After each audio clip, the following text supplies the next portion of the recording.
This call is now being recorded. Exato, bom dia. Hoje, retomando o nosso curso de análise numérica, o Jefferson vai apresentar os resultados constantes nesse artigo que ele tem estudado sobre a equação de Helmholtz, né, e tentar associar com os tópicos que nós já estudamos em elementos finitos, né. Então, Jefferson, pode... A turma é sua. No caso, esse artigo aqui que o professor me enviou, ele não vai tratar de como buscar a solução, ele dá referências de como resolver esses problemas que estão aqui, como obter as soluções a partir das condições iniciais. O que ele vai expor aqui, o objetivo dele, que está aqui no resumo, que podemos dar uma lida, ele vai justamente apresentar um método que ele chama de o algoritmo interativo alternado, que ele consiste em dividir um problema em dois outros problemas auxiliares e modificando as condições iniciais dele, com condições de Robin, com o objetivo de ir construindo uma sequência de soluções de maneira alternada, daí que vem o nome interativo alternado, porque dado um primeiro problema, ele obtém uma solução, e aí ele vai usar essa solução para gerar os dados iniciais do segundo problema. E aí ele obtém essa segunda solução e usa ela para modificar os dados iniciais do primeiro problema. E nessa brincadeira ele vai construindo uma sequência de soluções alternando entre o primeiro e o segundo problema, e problemas auxiliares que eu estou me referindo, com o objetivo de pegar essa sequência de soluções dos problemas auxiliares e verificar que ela converge para a solução do problema original. E aí o objetivo é justamente poder criar estimativa para os problemas auxiliares, e a partir do fato dessa sequência convergir para a solução analítica do problema original, ele acaba, então, obtendo uma estimativa também para a solução do problema original. Então, nós vamos detalhar esse, mas então esse é o objetivo do artigo, apresentar esse método, e as demonstrações, os resultados de existência, ele faz referência a outros artigos aqui. Bom, no abstrato ele fala, no resumo, que vai ser abordado nesse artigo um problema de Cauchy para uma equação generalizada elíptica de segunda ordem. Em um artigo prévio, foi sugerido que o algoritmo interativo alternado, sugerido por Kozlov, pode ser convergente, sempre para um número de ondas k ao quadrado suficientemente grande, em equações de Helmholtz. Aqui, para quem não está muito habituado, as equações de Helmholtz nada mais são do que equações do Laplaciano, como nós trabalhamos, com problemas de alto valor, onde esse k faz referência ao número de ondas. Isso normalmente está interpretado para engenharia, acústica, que vem a trabalhar com problemas de onda. Tá. Se a condição de fronteira de Neumann é substituída por uma condição de Robin. Aqui, para não ficar falando aqui dessas condições e deixar todo mundo no escuro, quem não está habituado, eu particularmente não conhecia essa de Robin, vou aqui só fazer um esboço bem rústico, né? Só a grosso modo. Nós estamos acostumados a trabalhar com a de Dirichlet, condição de Dirichlet, quando nós temos que o Laplaciano da nossa U é igual a uma F, e sobre a fronteira, desculpe, em ômega, e U igual a zero sobre a fronteira de ômega. Essa é a de Dirichlet. A de Neumann, comumente trabalhamos com ela igual a zero em ômega, e igual a uma F sobre a fronteira.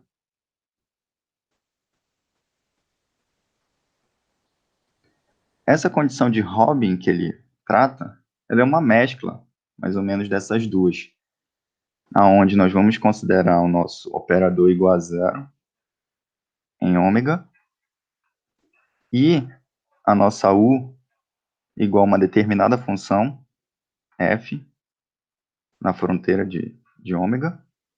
E não só isso, ele também vai trabalhar com as derivadas dela, dessa U,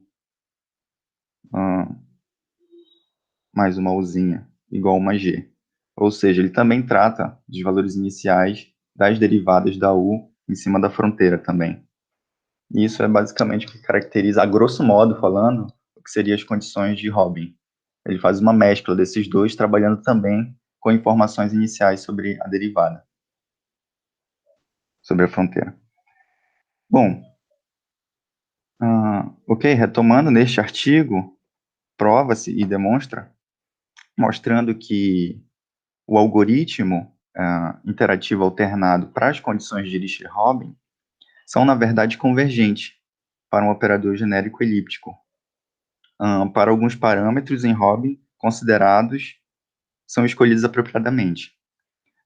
Também obtemos um experimento numérico iterando para investigar mais precisamente o comportamento dos algoritmos para os valores diferenciais de valores diferentes de K ao quadrado nas equações de Helmholtz. Em particular, mostra-se como a velocidade da convergência depende da escolha dos parâmetros de Robin. Então, no final de verificar que realmente essa interação vai gerar uma sequência de soluções que convergem para o problema original, ele testa alguns valores no problema numérico e mostra a velocidade dela para determinadas escolhas para esse K. Bom, aqui esse é o resumo. Aqui uma breve introdução. Seja ômega um domínio limitado, né, R2, com uma fronteira de elipse.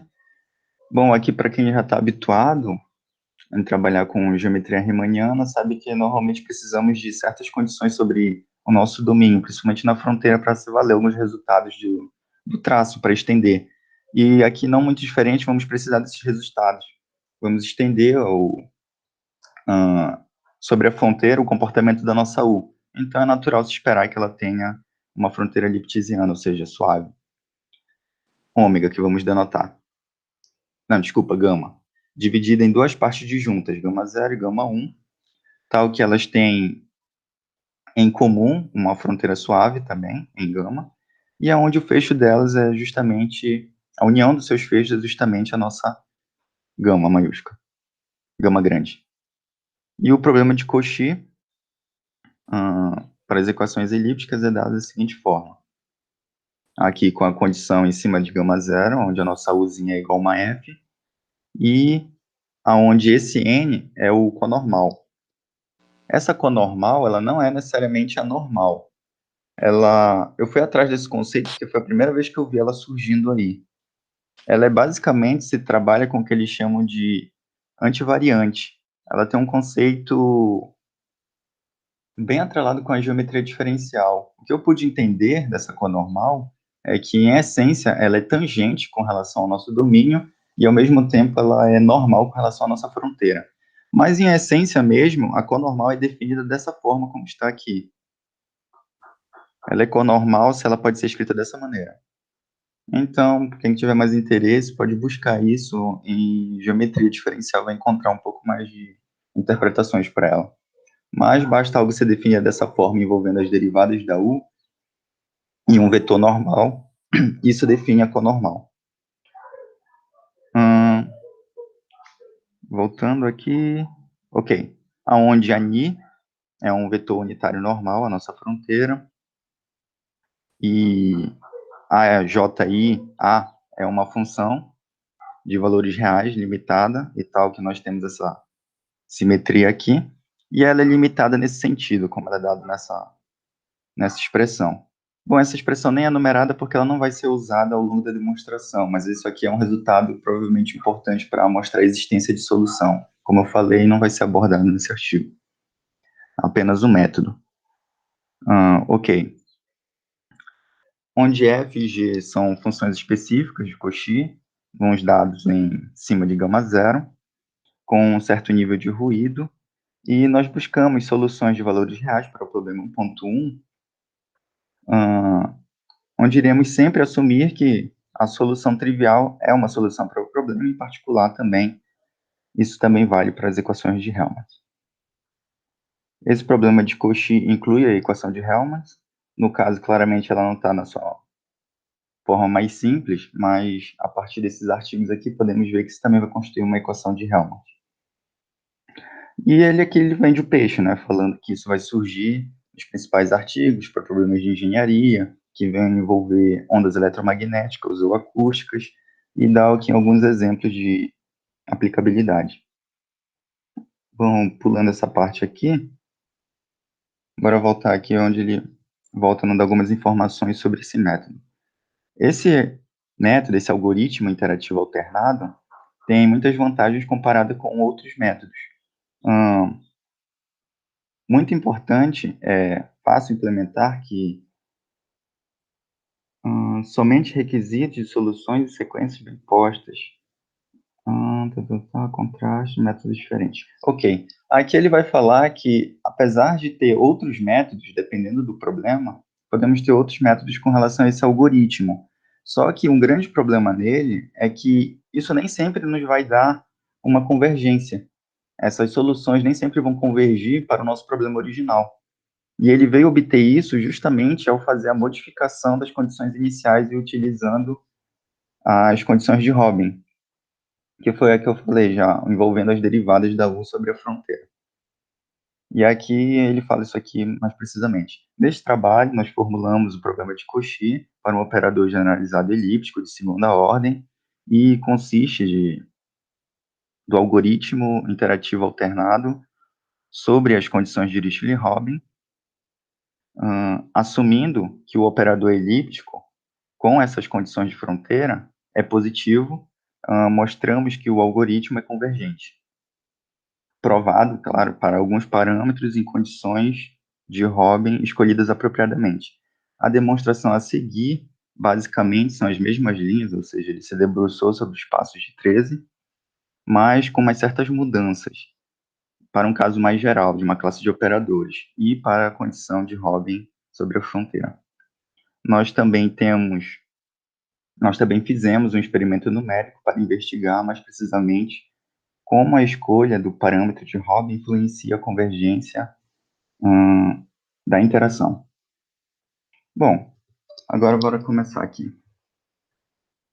Ele começa, a partir do nosso problema, ele começa assumindo, vai ser a nossa suposição, que essa integral é maior que zero. Vou aqui só fazer um pequeno esboço, só relembrar de onde surge essa necessidade. Esse aqui é o nosso problema 1.1. L de U é igual a D, J, a J1 de X, DU a X, U, em ômega, U igual a F, e N de U igual a G. Isso sobre a fronteira gama zero em ambos. Bom, isso aqui, essa notação, inicialmente me deu um pouco de problema, porque ela dá a entender que parece que nós vamos derivar a A com relação a J e a U com relação às DIs. Mas, na verdade, isso aqui, um parênteses aqui, fez bastante falta, mas, na verdade, é dessa forma que está definido o operador.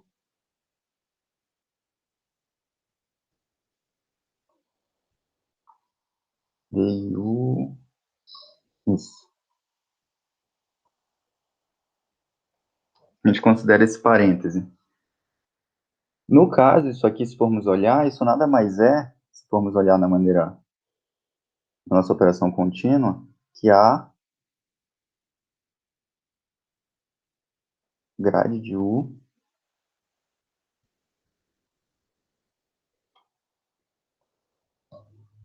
aonde uma solução fraca para isso nasceria da onde exatamente? Nasceria nesse sentido. A de X, grade de U, grade de V, mais U vezes V. Isso, claro, igual a F ou as condições que nós estivemos assumindo. E é nesse sentido que nasce essa necessidade que ele está abordando aqui em 2.1, trabalhando com a derivada de U com relação a DI e a derivada de U com relação a J multiplicado pelo AIJ. Então, fazendo essa comparação com esse tipo de operador aqui, a gente, então, ver de onde surgiu essa integral, porque ele está trabalhando com ela e qual vai ser o interesse dele aqui inicialmente. Então, adiantando, ele tem esse interesse para definir justamente um produto interno e definir a partir dela uma solução fraca para o problema. Mas Então, aqui, isso aí também, Jefferson, está relacionado sim, com a coercividade, né? Porque ele pega a função U. a U, Não é, veja que não é DI de U, DJ de V. É DI de U, DJ de U. Então isso aí não, sim, tá de fato. relacionado com a coercividade da forma bilinear. Mas depois ele volta, ele vai considerar isso para uma V qualquer também, a partir desse senso. Ah, tá.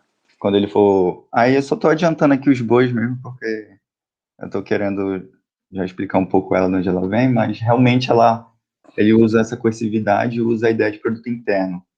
Mas é meio que um processo de trás para frente, que ele vai logo apresentando as ferramentas que ele necessita. Tudo bem. Aí, no caso, nós vamos ter a necessidade disso aqui ser considerado maior que zero, justamente com esse intuito que já foi dito, de lá prover um produto interno futuramente.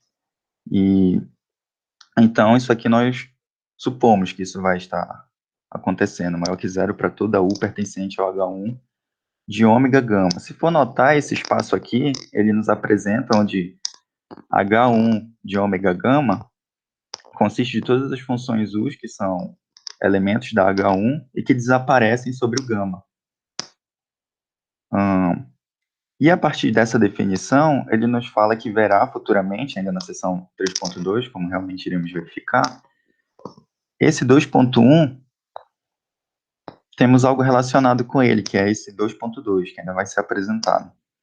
Onde nós temos imediato isso, para toda U pertencente ao H1, para uma U não nula, onde que se nós formos tomar ela desaparecendo sobre a fronteira, se ela desaparece sobre gama, então naturalmente ela desaparece sobre gama 0 e gama 1, fazendo com que esses termos desapareçam e voltando para o termo 2.1. Então, realmente, essas coisas vão estar relacionadas. Mas isso aqui vai ser verificado mais à frente.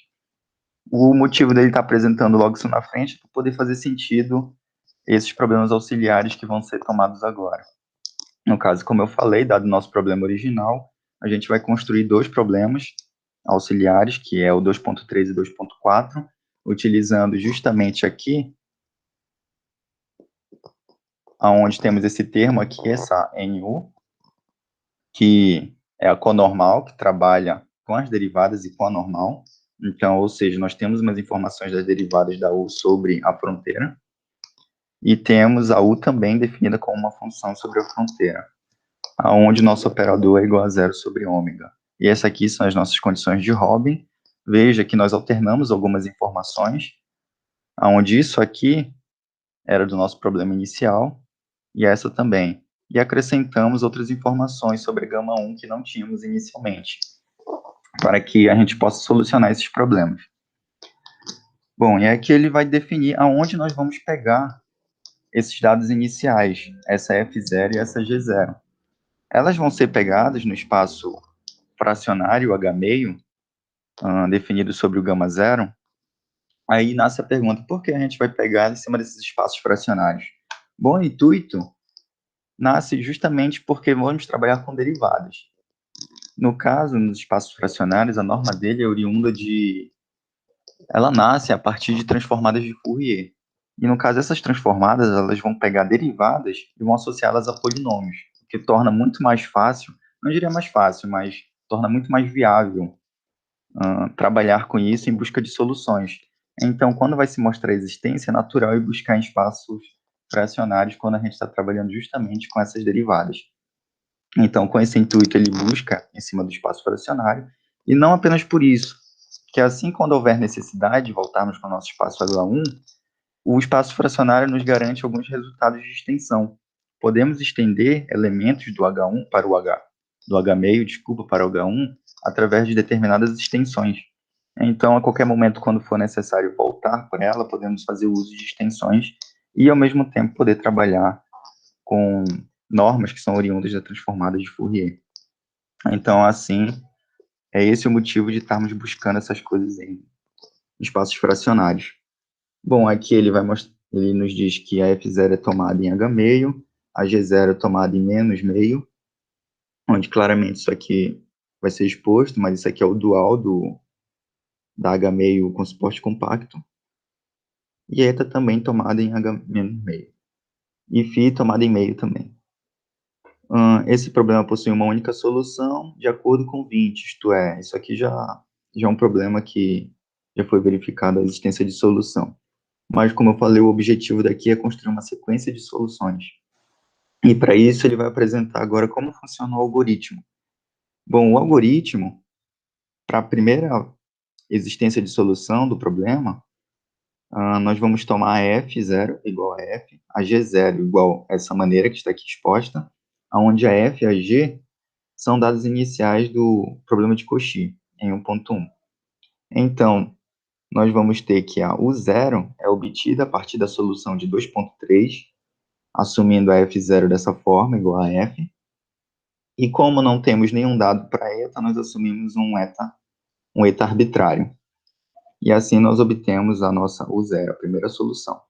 A partir dela, o que faremos? Iremos usar ela nos dados iniciais da nosso segundo problema, 2.4. No caso aqui, vai ficar exposto já para, no caso, 2n, 2n mais 1. Ela é obtida a solução U2n, ou a segunda solução, também pode ser vista, encontrada a partir de U2n mais 1. Tá, construída a solução U2n, nós encontramos a solução U2n mais 1 a partir da solução de 2.4, tomando a nossa φ como a solução anterior do problema 2.3. Ou seja, aqui nós vamos substituir isso pela solução do problema anterior, sobre o gama 1. E nós obtemos a solução agora do problema, voltando para o 2.3, próxima solução da nossa sequência, substituindo o eta a partir dessa escolha. Veja que ele é montado usando a solução do problema 2.4. E assim por diante vai fazendo essa brincadeira. Então, toda vez quando eu quiser resolver o problema 2.3, eu vou pegar a solução do 2.4 e vou tomar o meu eta dessa maneira. E quando eu quiser resolver o problema 2.4, eu vou pegar a solução do 2.3 e substituir o φ dessa forma. Então, essa brincadeira eu acabo fazendo uma interação entre essas soluções, montando nossos dados iniciais a partir da solução anterior de cada um dos problemas. E com isso eu acabo obtendo uma sequência de soluções. Ok, mas o que define esses índices vai ser visto um pouco mais à frente, já que esses índices estão atrelados com autovalores que vão ser escolhidos um pouco mais à frente. Bom, ok, essa é só a apresentação do método. Ele fica um pouco mais claro no trabalho, que está na bibliografia. No trabalho 6. Lá, que eu dei uma lida, ele usa isso para um caso bem particular. Aqui está muito genérico, então fica um pouco complicado ver como está funcionando essas substituições. Mas no trabalho 6 ele está trabalhando com um problema mais particular, e lá fica mais tranquilo de ver essa interação. Em ambos os trabalhos, tanto nesse quanto no 6, eles não fazem passo a passo dessas interações, eles só argumentam como vai funcionar e dão outras referências. Eu fui atrás dessa outra referência para ver como funcionava na conta mesmo, essas interações, mas lá as coisas ficam bem feias e nada parecido com o que está aqui. Então vai precisar de uma leitura um pouco mais aprofundada, caso alguém tenha interesse nesse algoritmo. Mas ele está bem descrito aqui, é só isso. Pegando uma solução e substituindo os dados do problema com a solução anterior do outro problema. Bom, aqui nessa seção vamos apresentar o espaço das funções em que iremos trabalhar. Iremos fazer também a ideia de solução fraca e também argumentar quando o problema está bem posicionado. Só lembrando que está bem posicionado quando as soluções dependem continuamente dos seus dados iniciais. Bom, isto é, a estrutura variacional, basicamente, do problema. Aqui, como estamos trabalhando com o espaço de Hilbert H1, vamos considerar a sua norma proveniente a partir de um produto interno, que é definido da seguinte forma. Claramente, nós definimos essas coisas com L2, já que o H1, lembrando que ele é o elemento de todas as funções de L2, tal que a primeira derivada dele também são elementos de L2. Portanto, por H meio de ômega, nosso principal espaço é o espaço das funções traços em H1 de ômega sobre o nosso gama. É o espaço das restrições das funções pertencentes a... Aí, no caso, o gama zero é o espaço das funções pertencentes ao gama, restritos a esse gama zero. Aqui ele só vai renomear as coisas, uma para gama zero e uma para gama 1. E aqui ele vai definir quem é o dual topológico um do outro. No caso, o dual topológico do H1 sobre gama zero, ele é definido usando essa estrela. E quando ele se faz referência ao dual topológico usando o sinal negativo, isso é natural, essa notação, ele está se referindo ao dual do H meio com suporte compacto. Bom, e aqui ele faz a mesma coisa para o gama 1, fazendo as mesmas notações. Bom, aqui vamos assumir que vale 2.1, ou seja, esse termo é maior que zero. É equivalente, existe uma constante positiva μ, tal que se verifica que isso aqui é maior que zero. Bom, claramente, requerido 3.2 implica em 2.1, ou seja, se isso aqui é válido, sem esse termo nós temos o resultado 2.1, é o que está dito no início. Agora assuma que 2.1 é válido, ou seja, que esse primeiro termo é maior que zero. Então, temos que seja o ínfimo desse termo, para toda U na norma da L2 normalizada, seja igual a um lambda zero. Esse aqui é tomando o ínfimo dele, já que ele é maior que zero, então a gente consegue obter um ínfimo em cima desse espaço, onde a U pertence ao H1 de ômega gama, ou seja, uma U que desaparece em cima dessa fronteira, igual a zero sobre a fronteira. Por 3.1, esse lambda zero vai ser maior que zero, já que aquilo é positivo. E também nós vamos ter que o ínfimo disso, com este termo aqui, vai ser lambda mi. Mas nós vamos concluir que esse lambda mi é menor ou igual que lambda zero. Aí pode parecer estranho inicialmente, já que aqui nós estamos trabalhando com ínfimo apenas dessa parcela. E quando nós vamos trabalhar com ínfimo dessa parcela somada com esta, por que o ínfimo disso seria menor que o anterior? Bom, isso nasce porque nós não estamos mais trabalhando com a restrição de U desaparecer em gama. É para toda U em H1. Isto é, agora temos uma finitude maior, digamos assim, de funções U que venham satisfazer, que venham nos dar um ínfimo, valores menores que o ínfimo anterior. Então, portanto, inclusive os valores da H1, gama, ômega gama, também são valores que venham fazer isso atingir o gama zero. No caso, isso aqui vai se anular e nós podemos obter. Mas aí isso aumenta a quantidade de funções que nós temos para obter uma cota ainda menor que o lambda zero. Portanto, faz sentido assumir que o lambda mi vai ser menor ou igual que o lambda zero quando tiramos essa restrição dela estar desaparecendo sobre a fronteira.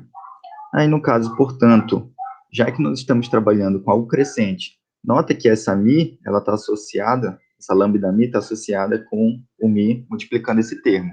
Então, toda vez quando eu aumento esse mi, essa expressão vai ficar maior, então esse ínfimo buscado tende a ser um pouco maior do que para um mi anterior. Então, acabamos tendo que a lambda mi é uma função monótona, crescente, e que está majorada pelo lambda zero. Então, claramente, já que temos uma sequência dessa forma, é de se esperar que ela venha, então, possuir um limite. Esse limite é denotado por lambda estrela, que nunca vai exceder o nosso lambda zero, justamente porque já argumentamos, já que não estamos mais trabalhando com restrição dessas U's desaparecerem sobre a fronteira. Portanto, lambda zero é o primeiro autovalor para o operador, menos lambda, com as condições de Dirichlet, e lambda mi é o primeiro autovalor com as condições de Robin. No caso, porque aqui nós estamos trabalhando justamente com essas informações, com ela desaparecendo em cima da fronteira.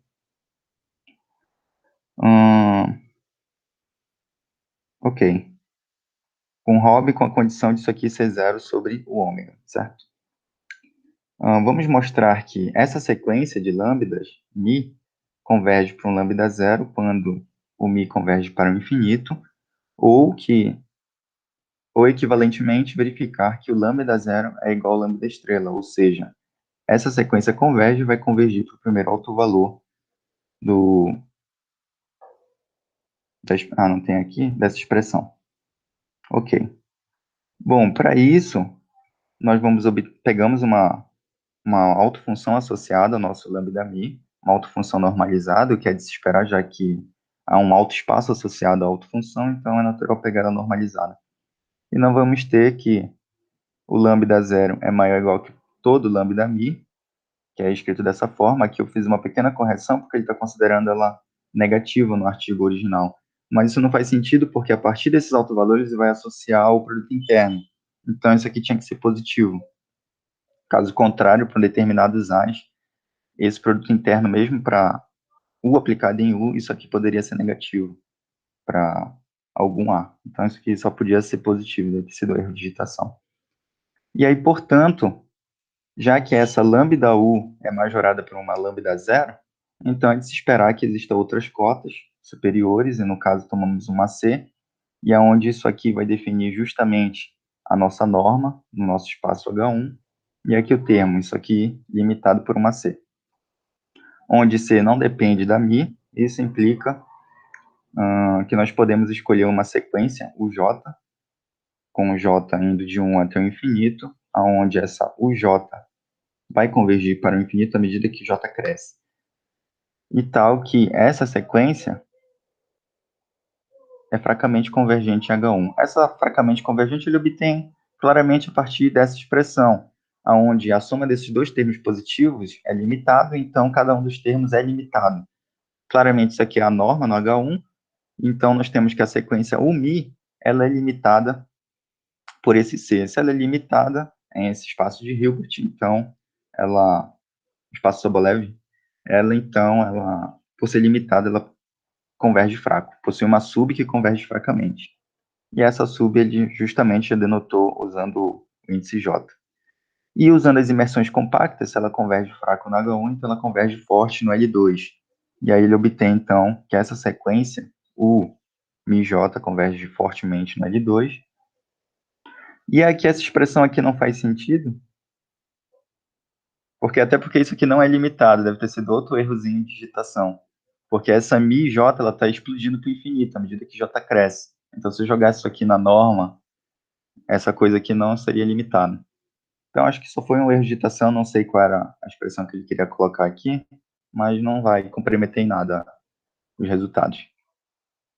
Nós denotamos o limite por U pertencente a H1, onde claramente ela também vai ser normalizada igual a 1, já que todos os elementos da sequência são igual a 1, então seu limite também vai ser igual a 1.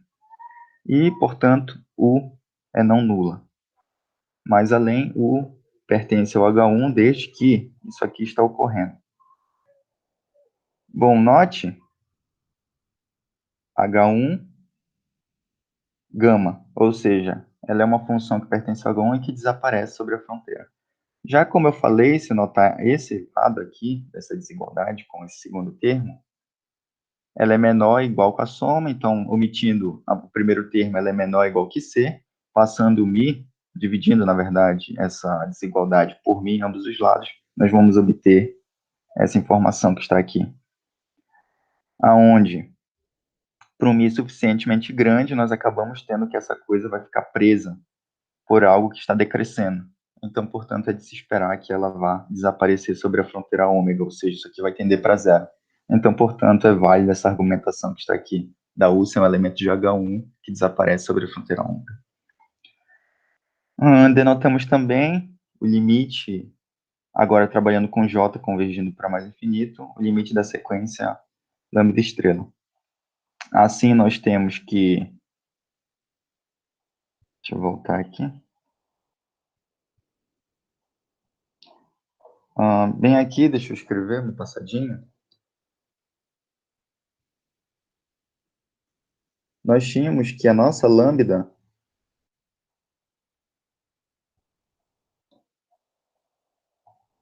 era igual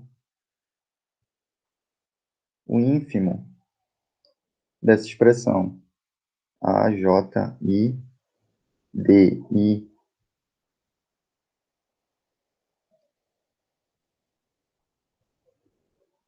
U também.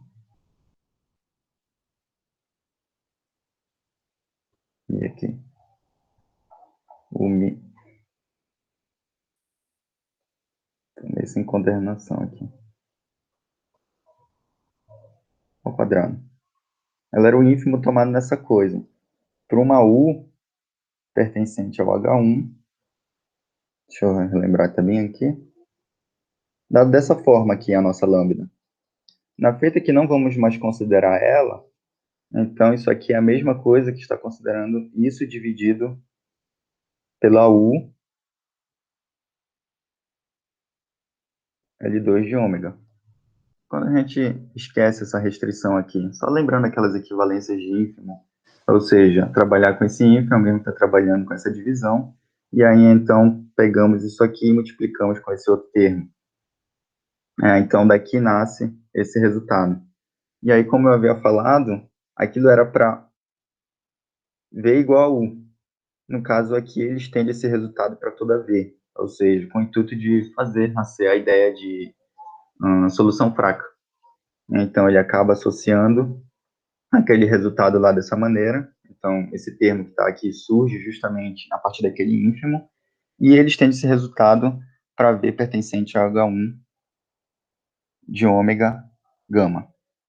Então, nós temos que isso aqui é válido, aonde o limite dessa coisa, quando J tende para o mais infinito, tende para o nosso lambda estrela. Então, portanto, o lambda estrela é o alto valor do nosso Laplaciano de Dirichlet, com condições de Dirichlet, e U é a autofunção correspondente ao nosso lambda estrela. Usando que o lambda estrela é menor ou igual que o lambda zero, que é o nosso primeiro alto valor, nós acabamos concluindo que eles são iguais justamente pela unicidade da solução com relação ao nosso alto valor. Vai ser único aquele alto valor, então ele acaba obtendo essa igualdade. Bom, de acordo com 3.1, escolhendo duas funções γ0 e γ1, tal que 2.2, ou seja, já que aquilo uma coisa é válida, cadê?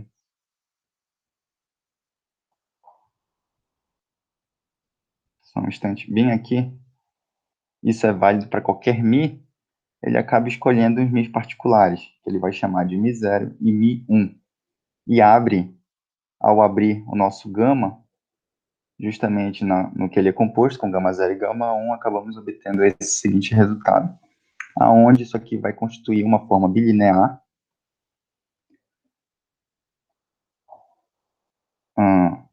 dado inicialmente com o que já foi verificado pela suposição de C maior que zero, nós vamos ter que essa forma linear e essas coisas também vão ser maior que zero, pelos que foi verificado anteriormente. Nós acabamos constituindo que ela vai ser uma forma bilinear que vai orientar a nossa norma, que vai ser definida como a norma de U-Mi, a partir desse produto interno. Bom, até aqui ele só definiu justamente a nossa norma. O espaço está sendo trabalhado, foi até agora o H1, ele vai mencionar o fracionário um pouco mais adiante, o surgimento dos trabalhos em cima dele. E aqui nós temos um resultado que existe uma constante positiva C1 e C2, tal que essa norma fica presa, ou seja, ela vai ser equivalente a nossas normas em H1, para quando for necessário podermos fazer essa substituição de normas. Bom, aqui é equivalente o primeiro resultado, da forma que ela surge, então essa primeira parte aqui é imediata. No caso, lembrando que isso aqui é a nossa norma ao quadrado, em Mi. Então, nós temos o primeiro caso, e ele vai trabalhar com isso usando alguns resultados, que são bem simples, na verdade.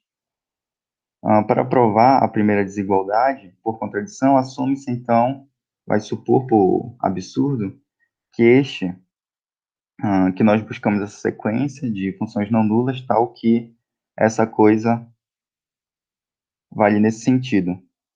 Seja a nossa UK, nós note que a sequência de funções satisfaz isso aqui, que é justamente por sequências que são igual a 1.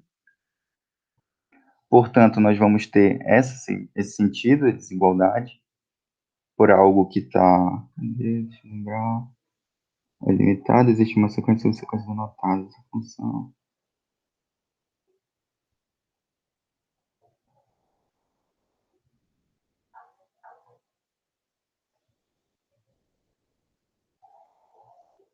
Bom, aqui eu acho que eu dei uma perdida aqui, estou confundindo a outra demonstração.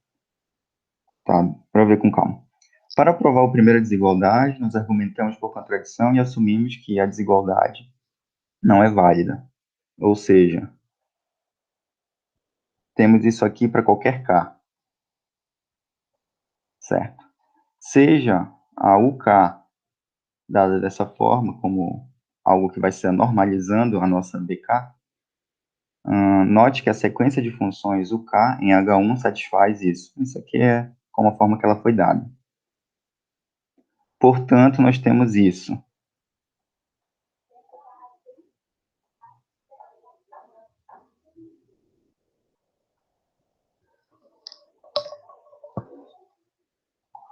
Ok. Justamente fazendo só, dividindo os dois lados dessa desigualdade, ele acaba obtendo. Dividindo ela por K, nós acabamos obtendo, já que isso aqui vai ser algo unitário, acabamos obtendo a seguinte expressão.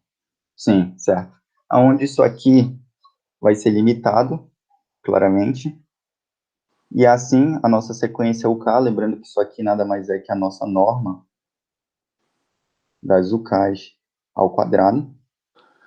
Então, portanto, nós vamos ter que ela vai ser limitada, e novamente ela vai ter uma convergência fraca, e vai implicar numa convergência a partir das imersões compactas, uma convergência forte em L2. Portanto, vai existir uma subsequência que converge forte em L2, e mais além, a partir do operador traço, a partir do operador traço indo de H1 para ele sobre o gama, é compacto. Assim, a restrição UK sobre gama 0 e gama 1 converge fortemente para as restrições correspondentes de U e L2 na norma. E aí, finalmente, já que essa coisa converge, é natural que isso também converja no gradiente. E aí, então, essa coisa também vai convergir fracamente em L2, e assim, usando o fato da norma ser fracamente semicontínua inferiormente, acabamos obtendo que essa coisa vai ser menor ou igual que seu lim aplicado na norma. Assim, nós obtemos agora, desfazendo justamente, enxergando isso como a norma, nós obtemos então que essa AMI é menor ou igual que o seu lim. Portanto, nós temos que esse N, quando fizermos ele convergir para mais infinito, nós vamos ter que essa coisa converge para zero, e que implica que ela vai ser nula. Portanto, a U, deixa eu só lembrar aqui, eu fiz várias notações e depois achei que ia necessitar. Grande erro.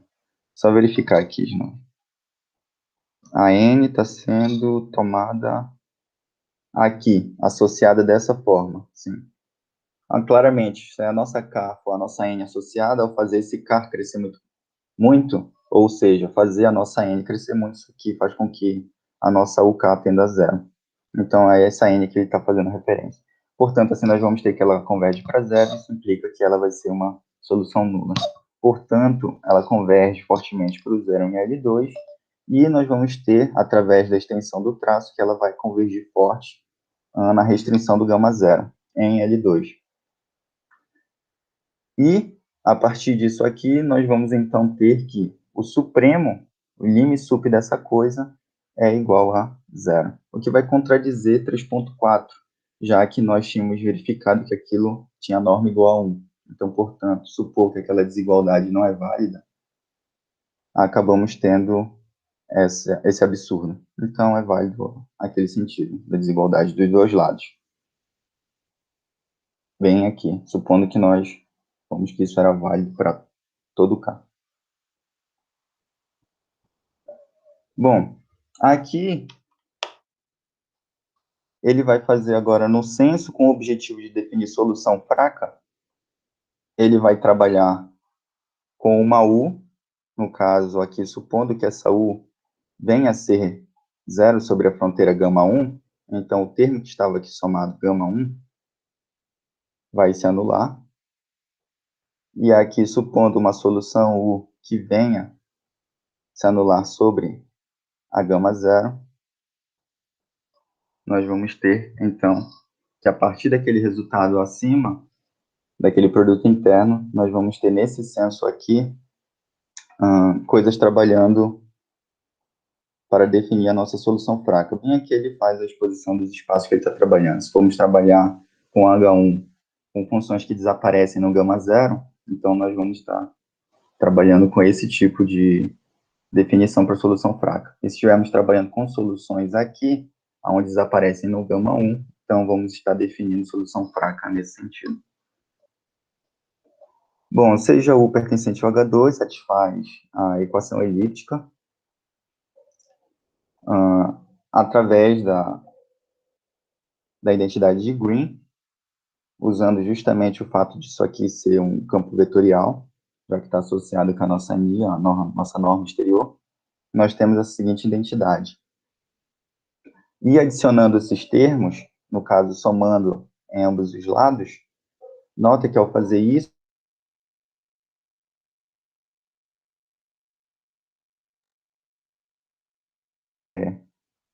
a V, ela é igual a integral de AJI, DIU, DJV, mais AUV, deixa eu retomar aqui, certo, mais a integral sobre o gama 0 de mi, acho que é 0, se não me engano, UV, mais a integral de gama U, mi1, UV. Isso aqui ds. Bom, ao somarmos esses termos aqui, em ambos os lados,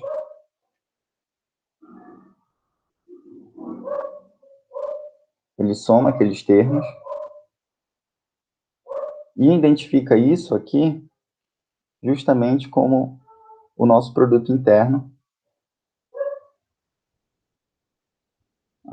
Sim, vai identificar ela como o nosso produto interno. AMI UV. Tem aqui é sem o Mi, é só o A. Vai identificar isso como um novo produto interno dependendo de Mi,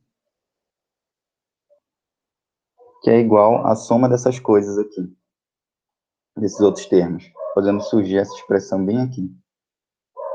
Então, nós temos essa igualdade, e ele define pela primeira vez o que é formalmente a solução fraca para o problema 3.6.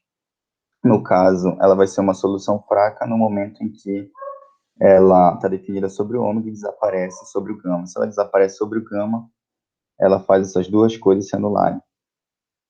Então, é equivalente a dizer que essa coisa é igual a 0.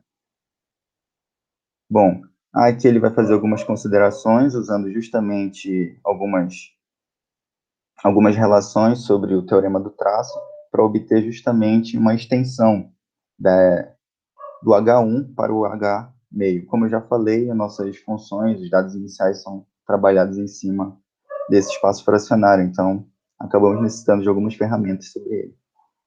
E aqui, justamente, ele vai tratar o operador, a extensão que vai ser trabalhada. Ele só dá as condições e as ferramentas suficientes para que tudo venha a fazer sentido, mas boa parte delas não são usadas aqui no método. Aqui ele vai definir essa f, justamente trabalhando ela no dual, ou seja, se essa aqui está em H meio, essa aqui está, a f é um elemento do H menos meio, seu dual. E ela define justamente essa nossa aplicação. Esse é o intuito dele fazer essa aplicação, esse par ordenado e aí associar ele com a nossa forma bilinear, que provém um produto interno, é justamente para poder fazer o uso de resultados como Lax-Milgram, ou em particular, ele vai estar trabalhando com a representação de Risch. No caso, ele só fez essa verificação, ele verifica que realmente isso aqui vai definir essa forma, que é limitada e que é associada ao nosso produto interno, para então poder fazer agora mais uns outros resultados e garantir a existência de solução. No caso, seja aqui vai definir agora a solução fraca para o problema inicial 2.3. Ele vai definir ela como dessa maneira, onde ele só se importou em anular justamente a nossa U sobre o gama zero. E a partir disso, ele dá umas estimativas para ela, na qual essa solução é fraca, ela vai ser limitada dependendo apenas de F0 e eta. Bom, aqui vai ter umas demonstrações dessas estimativas, ele faz justamente, como eu falei, usando agora as informações que ele construiu, ele vai mostrar que essa coisa aqui é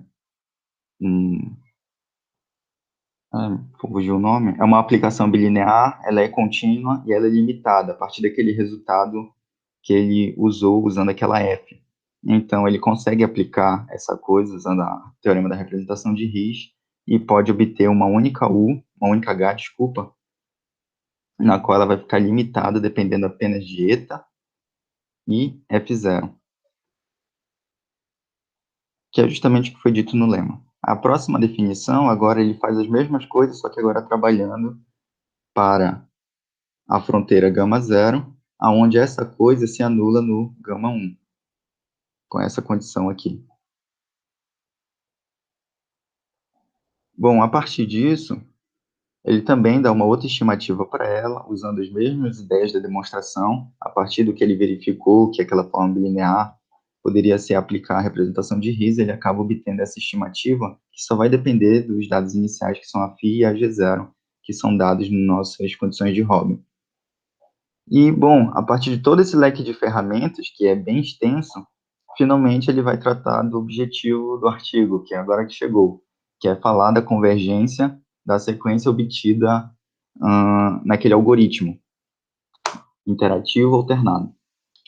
No caso, seja F0 pertencente ao H meio de gama zero e G0 pertencente ao menos H meio, e seja U um elemento de H1, a solução do problema 1.1, ou seja, a solução do problema original, então, para um eta pertencente aqui, a sequência obtida usando o algoritmo, descrito na seção 2, converge para a nossa solução original do problema 1.1. Ou seja, vamos mostrar que a sequência obtida a partir do algoritmo converge para a solução analítica do problema original. Bom, a partir do lema 3.4, junto com o 3.5, mostra-se que,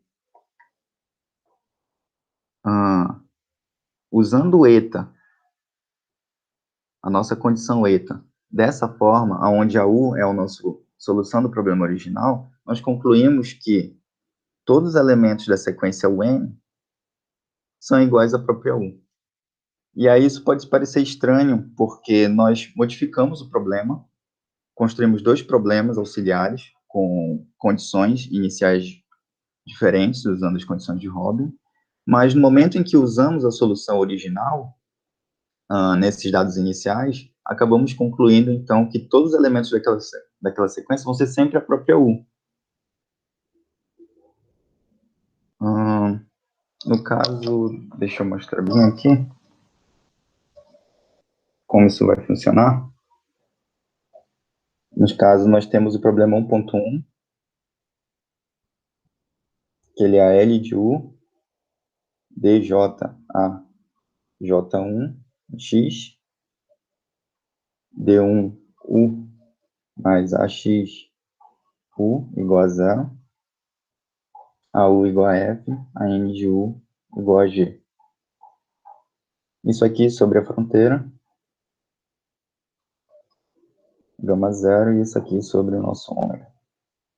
O problema 2.3, o problema auxiliar, que é L de U igual a zero, U igual a F de zero, N de U mais Mi de U igual a eta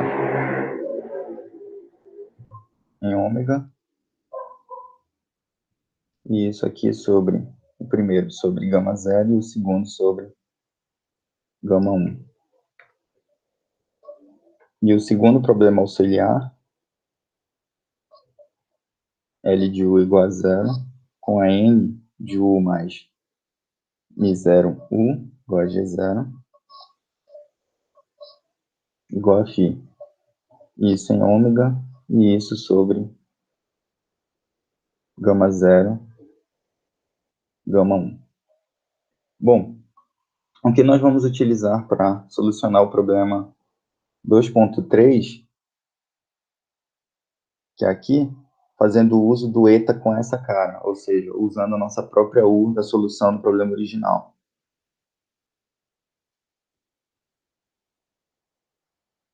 Bom, se ela vai ser a solução do nosso problema original, vamos pegar essas informações que estão bem aqui. Com relação ao problema original, aquela U, ela tinha um comportamento, olhando para o problema original, sobre o gama 0, que lá só temos informações sobre o gama 0. Ela é igual a F sobre o gama 0. O que nós temos também sobre lá? Que a N de U mais Mi0 de U é igual a G0.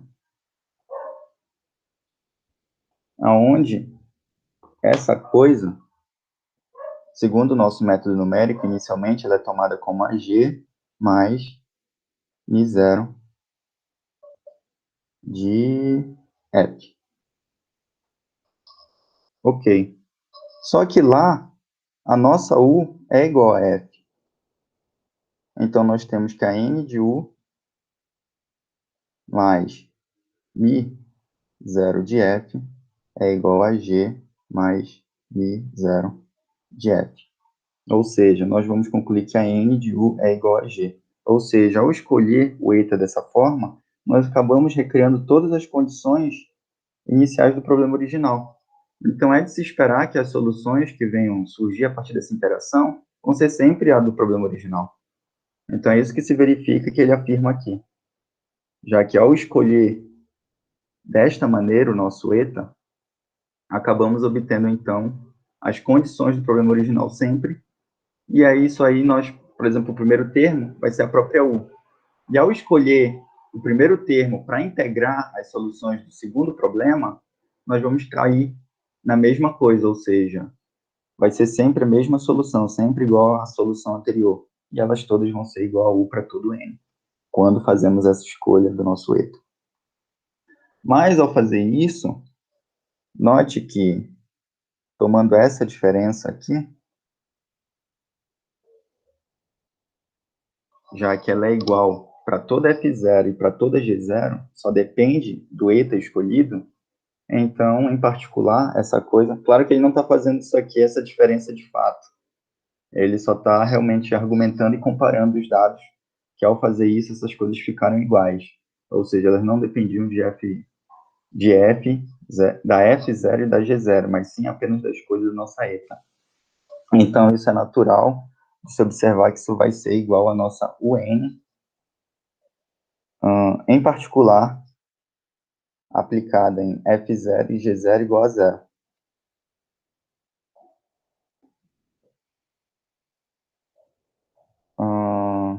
Deixa eu ver onde eu notei essa diferença.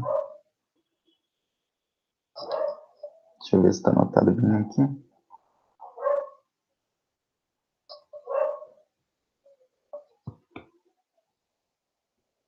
Ok, sim. Ao fazer essas substituições no problema, nós acabamos verificando, então, que eles vão ter as mesmas condições iniciais para F e para G0, ou seja, a UN que satisfaz aquilo que está associada, ela é igual a um F, que é igual a nossa U. E no final a mesma coisa também vale. Isso aqui acho que é em gama 0. É igual a G0, que também é igual a U em cima do gama 1. E a única diferença é justamente na escolha do eta, que no caso, se nós escolhermos o nosso eta igual a essa forma, que está descrita aqui em cima,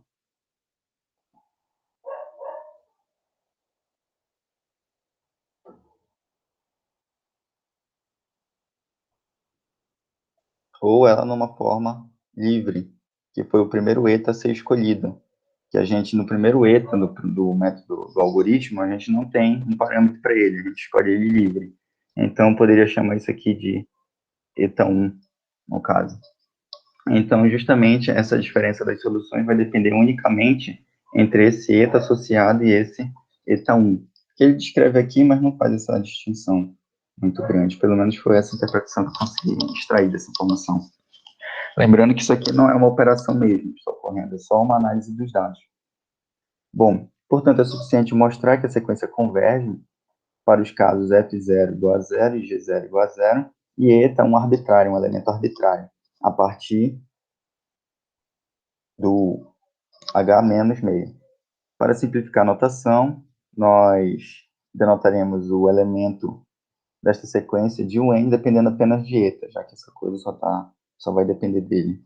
Então, a U0 resolve 2.3 com f de 0 igual a 0. A U2N é uma solução de 2.3, também para as mesmas condições, e com o nosso eta dessa forma. Essas informações que eles estão jogando aqui, é tudo a partir do algoritmo que ele dá na seção 2. Então, ele só está descrevendo como ela se comporta a partir do algoritmo que já foi dado. E a solução 2N mais 1, que satisfaz o problema 2.4, ela ocorre para o G0 dado dessa forma e uma φ que tenha essa cara, ou seja, que tenha sido da solução do problema 2.3 anterior. A partir da formulação fraca de 2.3, nós temos que, ou seja, se ela é uma solução fraca para 2.3, ela vai ser uma solução nesse sentido aqui. Aqui, essa primeira expressão que ele está usando, deixa-me ver.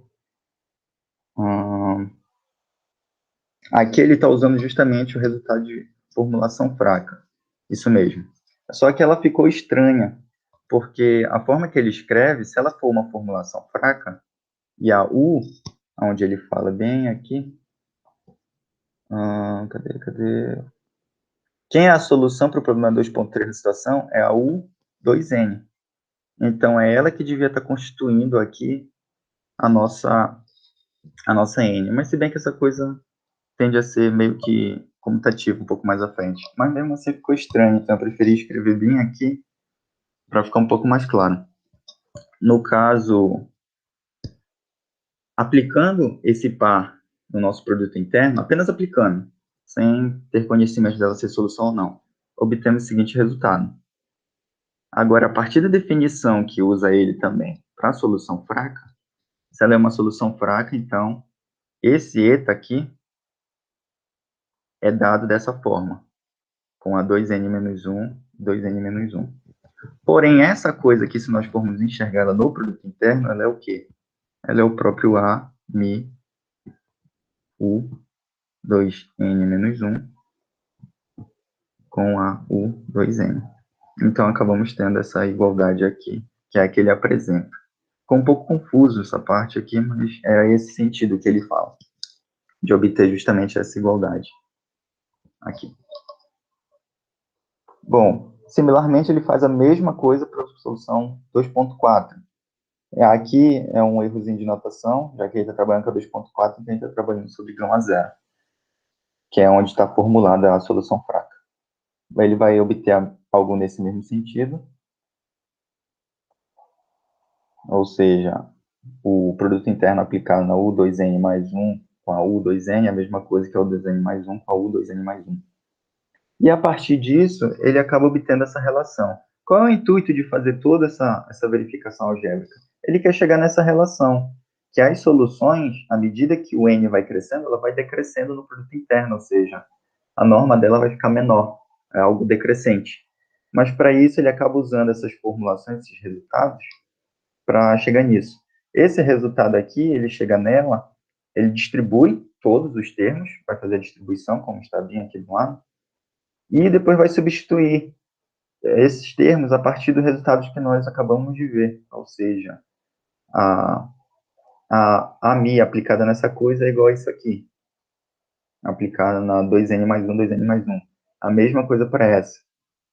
E aí acabam ficando que vamos cortar esses termos e obtemos essa expressão, essa diferença, que é justamente a que ele descreve bem aqui. Basta abrir e distribuir usando a bilinearidade dessa aplicação. Bom, a mesma coisa ele vai fazer para esse outro termo e também vai obter isto. Mas como essa aqui é uma aplicação bilinear, ou seja, um produto interno aplicado em dois termos iguais, é natural de esperar não, essa coisa é maior que zero. Já que essa coisa é maior que zero, então nós concluímos que essa diferença aqui é positiva, ou seja, esse termo é maior que este termo. E é daqui que ele extrai esse primeiro resultado dessa desigualdade. E, analogamente, ele obtém esse outro lado da desigualdade a partir dessa expressão.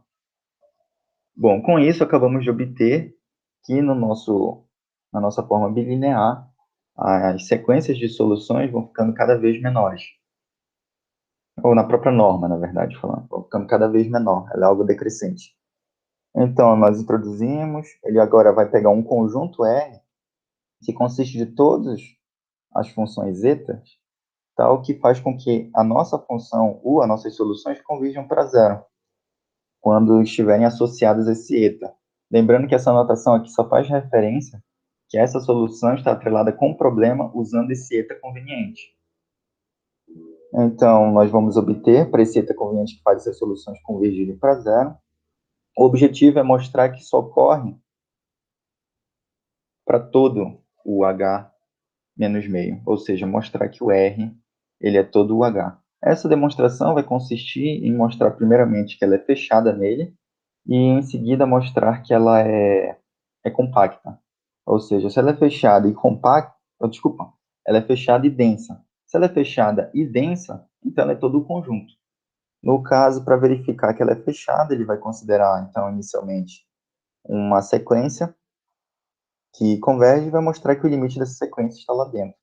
Para isso, ele vai abrir o resultado da norma a partir desses resultados, fazendo umas jogadas algébricas. Aqui, basicamente, ele só está usando esse tipo de resultado aqui, que é a quadrado mais b quadrado seria menor ou igual, substituindo o produto por 2 vezes a soma. No caso aqui, ele está usando para raízes. Acaba obtendo essa seguinte expressão. E desde que essa coisa é uma sequência decrescente, o resultado que vimos acima, nós obtemos então que essa expressão é menor que esta. Desde que o zero é a solução do problema, 2.3, nós obtemos então que aqui, essa estimativa, nós vamos obter ela prendendo essa coisa por essa estimativa que está aqui. Foi justamente uma daquelas estimativas que foram citadas anteriormente. Essa foi obtida na proposição 3.7. Ok? Portanto, o primeiro termo do lado direito de 4.2 é pequeno para n, suficientemente... Para j, desculpa. N, se j é suficientemente grande, ou seja, cadê bem aqui? O primeiro termo do lado direito, essa coisa está estimada por isso, onde isso aqui vai ficar tão pequeno quando eu tomar um j suficientemente grande, já que ela vai estar convergindo. Então, isso aqui vai ficar com ordem pequena, dependendo do j. E o segundo termo, em 4.2, pode ser feito pequeno, escolhendo suficientemente grande um n. No caso, nota que, à medida que eu tomar um n suficientemente grande, como eu falei, pelo fato disso aqui prover a nossa norma, e isso aqui ser decrescente, nós vamos ter que isso aqui vai ficar cada vez menor. Então, portanto, conseguimos que isto aqui converge para zero. Retomando, portanto, a sequência converge para zero em H1. E, assim, o eta pertence ao nosso espaço, já que essa coisa está associada com a nossa função, fazendo ela convergir. Para mostrar que o R é todo o nosso H1, H menos meio, ele mostra agora que ele vai ser denso. No caso, a gente tem aquelas demonstrações para verificar que um conjunto é denso. Normalmente a gente pega uma função e diz que ela é um determinado valor diferente de zero. Ela é diferente de zero se ela pertence a um certo conjunto. X pertence a um A. E f de y é igual a zero se y pertence a B. E a gente mostra que um conjunto vai ser denso no outro quando a gente verifica que essa coisa é zero o tempo todo, o limite dela. No caso, é algo nessa natureza que a gente vai estar trabalhando. Vamos mostrar, então, que dado uma φ que satisfaça essa coisa, ser igual a zero, vamos mostrar que para todo eta, todo elemento daqui, isso é verdade sempre. Ou seja, vamos concluir que essa φ já é nula. Com isso, nós vamos ter que não apenas aquela coisa se anula só para o R. Deixa eu ver como foi. Sim, nesse sentido. Nós vamos fazer com que essa coisa seja zero para uma φ em particular que faz isso, mas vamos constatar que isso ocorre para φ é sempre igual a zero para todo o nosso eta pertencente ao H menos meio. Considerando a V pertencente ao H1, tal que satisfaça 2.4 com a G0, dada nessas condições iniciais, já que nós verificamos que é equivalente trabalhar com a F0 e a G0 igual a zero, e escolhendo nas condições iniciais a nossa φ igual a var φ, a partir das formulações de Green, nós obtemos isso. No caso aqui, ele está usando a própria A aplicada, na sua própria definição, e a formulação de Green para obter essa troca aqui, com o 1 aqui e o V aqui fora. E bem aqui algo análogo, o V aqui dentro e o 1 aqui fora. Um ele aplicou a própria definição da A e o outro ele aplicou a formulação de Green para obter esse resultado. Portanto, 4.3 é equivalente a isto. No caso, vai ser equivalente, já que nós estamos trabalhando com essa condição. A φ é igual a var φ, e nesse caso eu escrevi bem aqui. E já que a var φ, ela define justamente como a nossa V, que é uma solução, sobre o gama 1. Mas se essas duas são iguais, então a nossa φ vai ser igual, a var φ vai ser igual a V. Então, faz sentido escrevermos isso aqui. E é justamente aqui que ele faz essa substituição.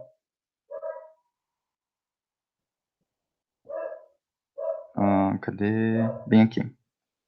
Usando esse resultado, substituindo em 4.3, que está aqui em cima, ele obtém a seguinte expressão. Ok. Desde que a U0 é igual a 1, o 1 em gama 1, isso aqui ocorre justamente também pela condição inicial, que nós vamos escolher a nossa φ, que se comporta igual a 1 sobre o gama 1, mas ela é a própria U0. Então, podemos substituir essa coisa aqui, onde essa U0 é a solução do problema 2.3. Então, agora seja U uma solução de 2.3, com a f de 0 igual a 0, o eta dado da seguinte forma, ou seja, uma solução associada ao problema anterior, usando novamente formulações de Green, uma pela própria definição do produto interno e outra usando... aqui, antes da continuidade, o fato da nossa U, bem aqui a nossa V, ser solução do problema, e essa nossa U0 está associada ao às nossas soluções iniciais escolhidas, isso aqui vai ser igual a zero. Não sei se eu escrevi ela bem aqui.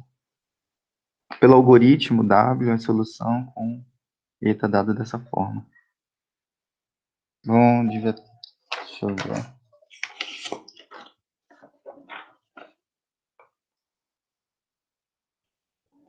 Bom, não estou achando aqui. O que eu ia argumentar é que eu achei desnecessária essa segunda parte, porque bem aqui ele conseguia verificar que essa coisa é zero, dadas as escolhas iniciais que ele fez. Ele poderia ter argumentado que isso aqui é zero, então, portanto, esse termo aqui também seria zero, e então, para toda eta, então a φ seria zero. Mas ele preferiu dar uma continuidade, então não vamos considerar, até porque não estou achando minha anotação aqui. Tá. Seja W, a mesma ideia, ele vai construir ela a partir da solução do problema 2.3 com a f de 0 igual a zero, e a eta dada da seguinte forma, usando a solução do problema anterior, como sempre faz para interar nossos dados. Bom, usando as formulações de Green, como eu falei, uma ele usa a definição da A e a outra ele usa o próprio Green e obtém esses dois resultados. E aqui ele junta essas coisas, fazendo a mesma comparativo, já que os dados são iniciais, então ele acaba verificando como elas se comportam.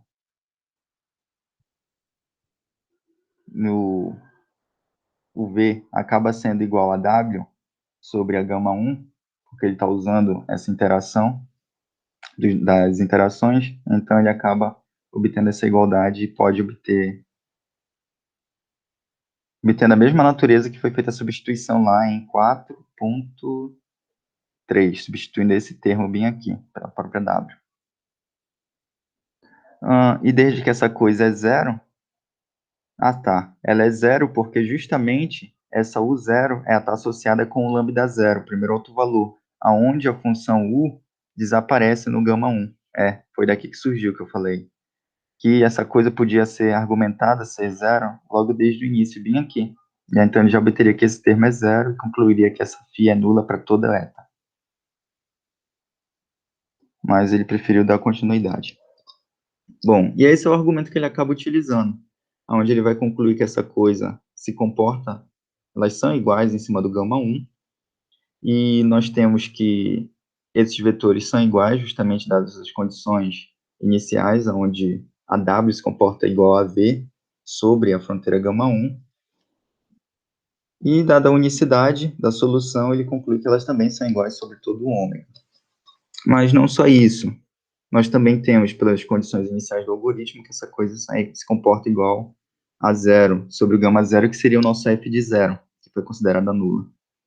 E assim, já que essa coisa é nula para todo eta, conclui-se então que essa φ é nula, concluindo a densidade desse conjunto R em cima do nosso H menos meio, que inicialmente é fechado nele, e sendo densa, então ele é todo o conjunto. O Jefferson, Sim, professor. só te interrompendo, eu estou impressionado com o nível de detalhes que você fez nesses resultados, né? E o conhecimento que você tem de todos esses espaços aí.